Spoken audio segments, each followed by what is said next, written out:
आज महर्षि दधीची के बारे में बताने जा रहा हूं। हमारे देश में बहुत से ऐसे महान व्यक्तित्व हुए जिन्होंने देश की रक्षा के लिए, परोपकार के लिए अपने जीवन का बलिदान कर दिया। ऐसे ही महान व्यक्तित्व में एक नाम आता है महर्षि दधीची। ये बहुत बड़े संत थे, बहुत बड़े महात्मा थे। इन्होंने उत्तर प्रदेश के सीतापुर में एक बहुत बड़ा जंगल था, वन था, जिसका नाम था नैमिषारण्य वन। उसमें ये अपनी कुटिया बना करके घोर तपस्या कर रहे थे और तपस्या करते करते बहुत ताकत अर्जित कर ली थी। और उसी समय देवता और असुरों में संग्राम चल रहा था, ठीक है ना। और लग रहा था कि देवता असुरों से हार जाएंगे। बड़े चिंतित हुए और इंद्र महाराज के पास गए और हे प्रभु कुछ करिए, लग रहा है कि युद्ध हम हार जाएंगे, चलिए ब्रह्मा जी से कोई उपाय मांगा जाए। सारे देवता मिलकर के कहां गए? ब्रह्मा जी के पास निवेदन करने के लिए, हे ब्रह्मा जी आप कोई उपाय बताइए, कोई योजना बताइए, नहीं तो हम असुरों से हार जाएंगे।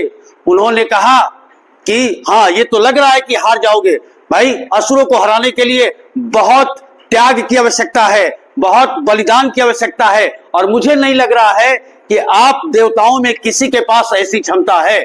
इंद्र भगवान सोच में पड़ गए और कहने लगे, हे ब्रह्मा जी आखिर क्या किया जाए?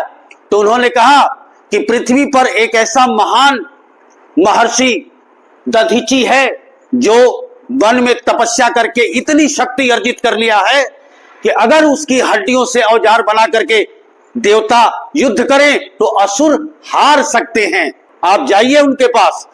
तो इंद्र भगवान चकित रह गए, कहते हे प्रभु वो तो जीवित हैं। तो ब्रह्मा जी ने कहा मैंने आपको उपाय बताया, बाकी आप जाने, आपका काम जाने। वो लोग चले गए वन में ऋषि के पास। ऋषि को प्रणाम किया, ध्यान टूटा। तो इंद्र भगवान ने, मैं क्षमा चाहता हूं आपका ध्यान टूटा, कोई बात नहीं, बताइए किस काम से आए हुए हैं? उन्होंने कहा कि हे महर्षि युद्ध में लग रहा है कि देवता जन हार जाएंगे, असुर जीत जाएंगे। हाँ ये तो लग रहा है कि वो जीत जाएंगे, ब्रह्मा जी के पास जाइए। तो इंद्र भगवान ने कहा कि मैं ब्रह्मा जी के पास से ही आया हूं। हाँ तो क्या बताया उन्होंने? संकोच कर रहे थे, कौन कहेगा भाई कि आपकी जान चाहिए, आपकी हड्डी चाहिए। तो महर्षि समझ गए और बोले कि बोलिए बोलिए, निसंकोच बोलिए, यदि आपकी सहायता के लिए मुझे प्राण भी त्यागने पड़े तो मैं खुशी खुशी प्राण त्याग दूंगा। तब इंद्र भगवान ने ब्रह्मा जी की बात बताई कि हे महर्षि, ब्रह्मा जी ने कहा है कि आपकी हड्डियों से, आपकी अस्थियों से औजार बनाकर यदि हम युद्ध लड़े तो असुरों के राजा वृत्रासुर को परास्त कर सकते हैं। इतना सुनते ही महर्षि का चेहरा जो है कांतिमय हो गया, एकदम खिल गया।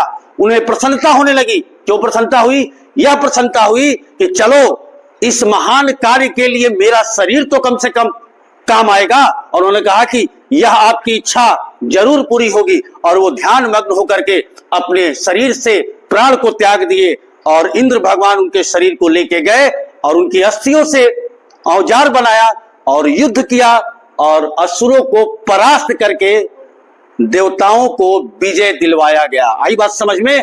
तो इस प्रकार इनका हमारे पूरे पृथ्वी पर इनका जो योगदान है वो बहुत बड़ा योगदान है ना। तो महान व्यक्ति तभी बनता है जो समाज के लिए और दुनिया के लिए कुछ न कुछ ऐसी चीजें कर जाए जो इतिहास में वर्णित हो जाए। अब हमें ये टेस्ट करना है कि इस कहानी को मैं संक्षिप्त में 6-7 हिस्सों में बांट रहा हूं और आपको क्रम बताना है। इससे यह पता चलेगा कि हमारा बच्चा कहानी को ठीक से समझा कि नहीं। आइए हम श्यामपट्ट पे पहले से लिख के रखे हुए हैं और कोई बच्चा आके बताए कि इसका क्रम क्या सही है। तो ये कहानी को हमने 7 भागों में लिखा है, संक्षिप्त में लिखा है। अब आपको यह बताना है कि इसका क्रम सही है कि गलत है। ऑफकोर्स हमने इस क्रम को गलत लिखा है। आपको क्या करना है? क्रम सही करना है। कौन पहले नंबर पे घटना है, कौन दूसरे पे, कौन तीसरे पे, कौन चौथे पे। और ये क्रम यदि सही करेंगे तो हम ये मान लेंगे कि आपको कहानी समझ में आ गई। कौन इस क्रम को सही करेगा? एक उधर देखें, 2 3 4 कोई एक आदमी, चलो देखते हैं क्रम सही हो पाता है कि नहीं। चलो क्रम को ठीक करिए। देवताओं और असुरों में युद्ध छिड़ा, चलिए 1 नंबर आपने डाल दिया, ठीक। दूसरे नंबर पे क्या होगा? इंद्र के पास इंद्र का ब्रह्मा जी के पास जाना, ठीक। तीसरा, हाँ ठीक, इंद्र का ब्रह्मा जी से असुरों पर विजय के बारे में उपाय पूछना, अच्छी है। चलिए चौथा, इंद्र का महर्षि दधीची के पास जाना, ठीक। पांचवा क्या होगा? महर्षि दधीची का प्राण त्यागना, बिल्कुल सही। दधीची की अस्थियों से ब्रज बना, बिल्कुल। सातवां, वृत्तासुर का संहार, बिल्कुल सही। ताली बजाइए इस बच्चे के लिए। इस तरीके से पता चलता है कि कहानी जो बताई गई शिक्षक द्वारा वो हमारे बच्चे समझे हैं कि नहीं। ये तो एक बच्ची का था सांकेतिक, सारे लोग इसी तरीके से करेंगे। बहुत बहुत धन्यवाद।